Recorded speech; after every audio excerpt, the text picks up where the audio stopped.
Bon, ben, je passe à la suite qui est numéroter les pages.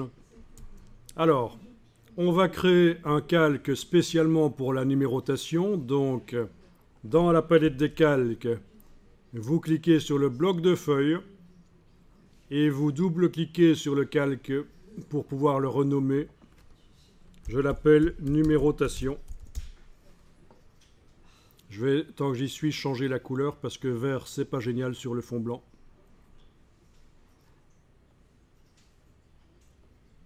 Voilà, donc calque numérotation.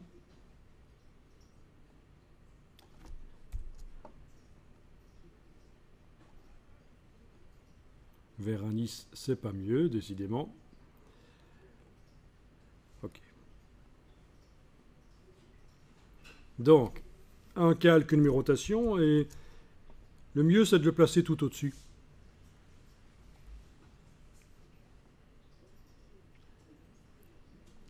Et sur ce calque numérotation, je vais aller mettre la numérotation automatique. En fait, dans InDesign, la numérotation automatique, ce n'est pas une case à cocher. Parce que c'est tellement souple, vous pouvez montrer les numéros de tellement de manières différentes que c'est un peu plus compliqué en fait que dans certains logiciels.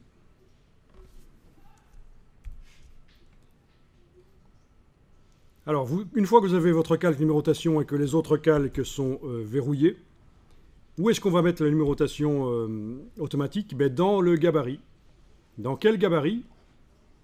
Il faudrait le mettre dans chaque gabarit, mais il se trouve que ici, on a des gabarits parents et enfants. Ben oui, les gabarits B, C, D et E sont les enfants du gabarit A. C'est pour ça qu'il y a la lettre A sur ces gabarits. Bon, ça veut dire que je peux double-cliquer sur le gabarit A et aller mettre la numérotation dans le gabarit A. Normalement, les enfants vont hériter de la numérotation.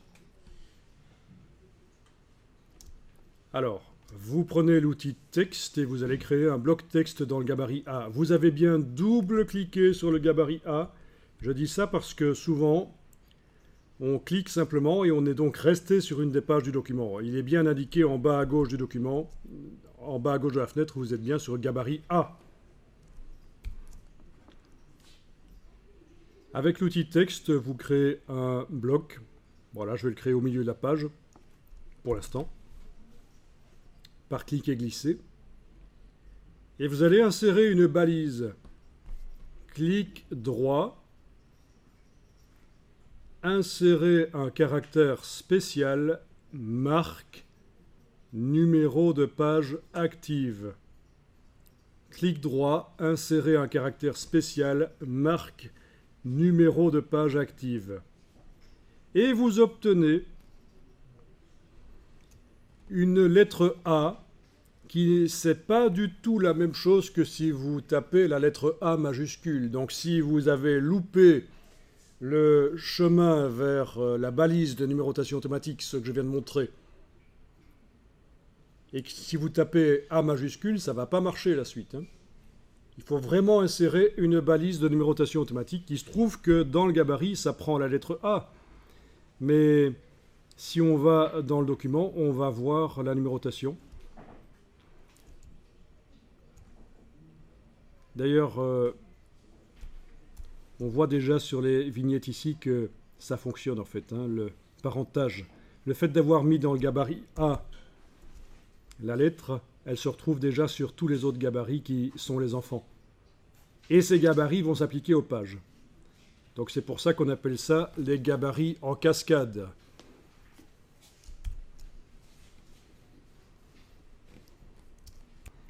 Bien, alors au niveau des styles de paragraphe, attention, menu texte, style de paragraphe.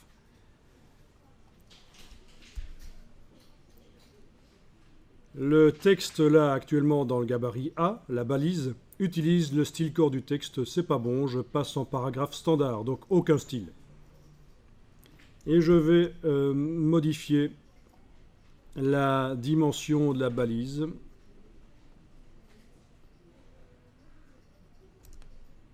Voilà.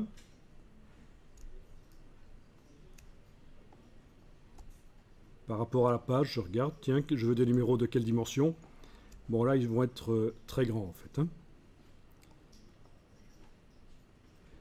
Alors, je vous passe les détails. Bon, ben, vous savez qu'avec la flèche noire, il faut agrandir le bloc si vous voulez que ce soit plus grand. Je veux dire, si la balise devient trop grande à un certain moment. Bon, mais ça, c'est évident que si vous faites la balise trop grande et qu'elle est trop grande pour le bloc, il faut agrandir le bloc avec la flèche noire.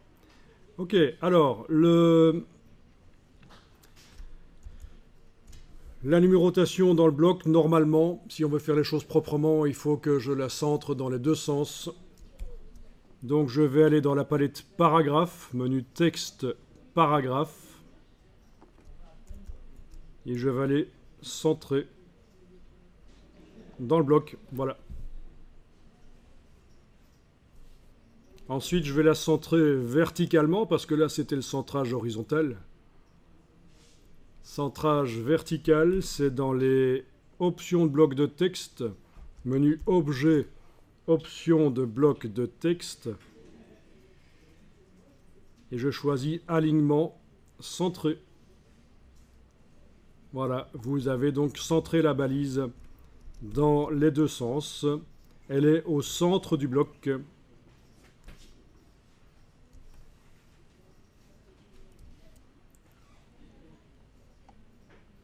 Donc comme ça, on fait les choses proprement, même si le bloc n'a pas de fond coloré. Ceci dit, si maintenant je décide que le bloc doit avoir un fond coloré, je sélectionne le bloc avec la flèche noire.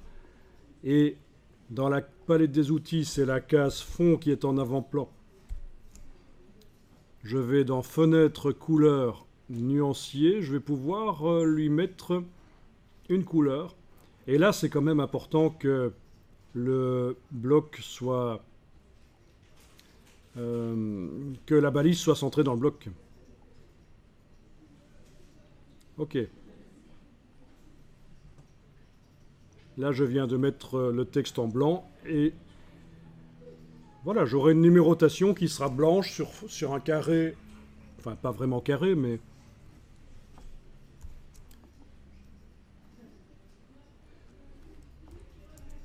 voilà, maintenant c'est carré. Sur un carré rouge, je la mets quelque part sur la page. Je vais voir ce que ça donne dans le document. Je double-clique sur les pages du document.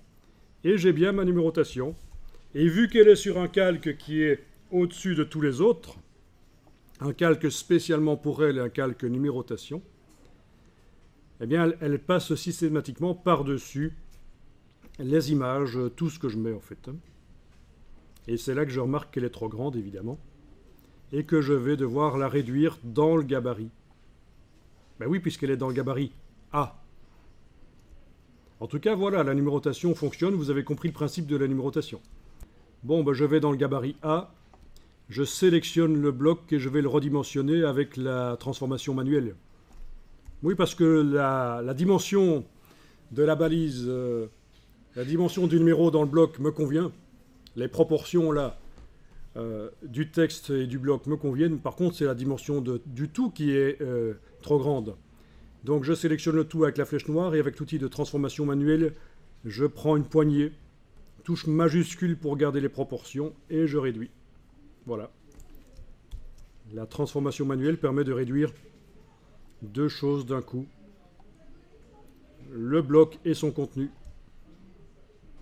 Et voilà, si je vais sur les pages, j'ai maintenant la numérotation que je vais pouvoir placer où je veux.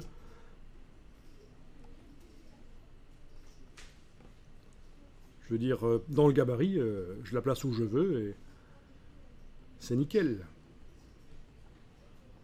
Alors, comme d'habitude, il y a plein d'autres choses à dire à ce propos, mais ce n'est pas du InDesign avancé ici, donc je vous fais la version très simple.